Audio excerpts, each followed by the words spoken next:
Somaliland mudane Cabdiraxmaan Cabdilaahi Ismaaciil Saylici ayaa maanta si rasmi ah u dhagax dhigay bilowga dhismaha wadada isku xidhi doonta magaalooyinka Burco, Oodweyne iyo Hargeysa. Dhismaha wadadani oo ah mid halbowle u ah ganacsiga iyo isdhexgalka bulshada reer Somaliland ayaa munaasabad ballaaran oo lagu shaacinayay bilowga wadadani ayaa ahayd madal si weyn u kulmisay madaxweyne ku-xigeenka Somaliland xubno ka tirsan golaha wasiirada, salaadiin iyo guud ahaanba bulshada qaybaheeda kala duwan. Gudoomiyaha gobolka Togdheer Maxamed Diiriye Xayd oo ugu horreynba munaasabadaasi ka hadlay ayaa tilmaamay in dhismaha wadadani uu ahaa mid si weyn loogu baahnaa. waxaan aad iyo aad ugu faraxsanahay haddaanu nahay gobolka Togdheer iyo gobolka Daadmadheedhba iyo gobolka Hargeysa jidkan maanta aynu dhagax dhignay ee uu madaxweyne ku-xigeenku inoo dhagax dhigay waa guul, waa farxad, waa barwaaqo u soo hoyatay saddexdaa gobol. maareeyaha iyo maareeye ku-xigeenka hay'adda horumarinta wadooyinka Somaliland ayaa dhankooda tilmaamay faa'iidooyinka ay bulshada u leedahay dhismaha iyo hirgelinta wadadani. had iyo jeer magaalooyin baa la degayaa, shaqaalaha imanayaa.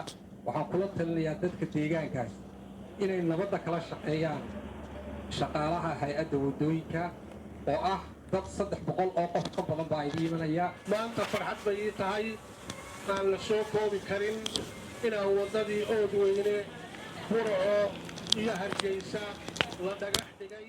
dhagax dhig keliya maaha ee shaqadiina ay si toos uga bilaabatay.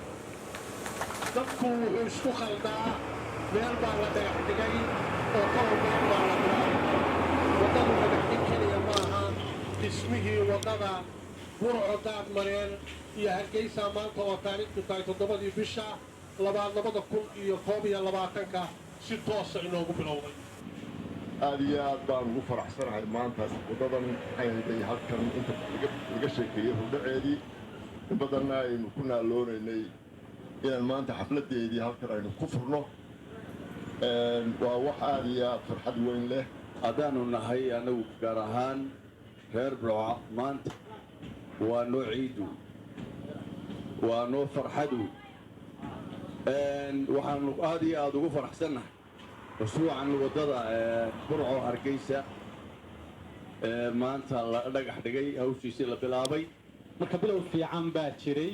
haddii xukuumaddu way u ekaydo waana loo doortay, waa shaqadeedii maaha abaal, waa shaqadoodii waana looga baahay inay dib u bilaabaan oo ay weliba sanadkii afraad bilaabaan.